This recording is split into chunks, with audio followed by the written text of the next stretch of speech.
let's go back and talk a little bit about how to further bring in your impact story, bring in your impact data so that you can be this purpose-driven organization, this purpose-driven nonprofit.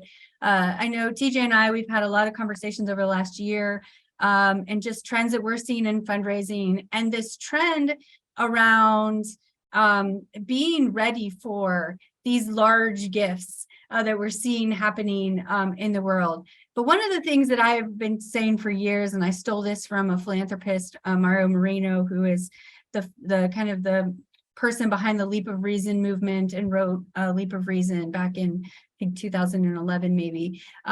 He says, you know, forget your funders and do it for yourselves when talking about collecting and reporting impact measurement data. There's a lot of reasons why to do that, because it demonstrates that you're a purpose-driven organization. Donors will see through the anecdote or the story or the haphazard, like, oh, they're asking us for information, I better pull something together, right?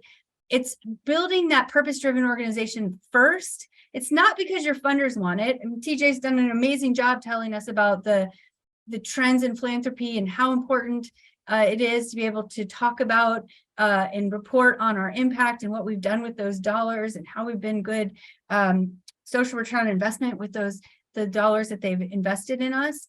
But it's also, we need to make sure that we can demonstrate that we are a purpose-driven organization, right? I mean, you know, when your kids, you see your kids just clean the room because they want to go to their friend's house, versus, you know, if your kid woke up every single morning and picked stuff off their floor and made their bed, which one are you want to reward more, right? So the same thing, get your organization in order so that you have this information at your fingertips. Again, going back to this purpose-driven model, what do we need to do? So before we can become a purpose-driven model of these organizations, how can we participate? How can we be this type of organization?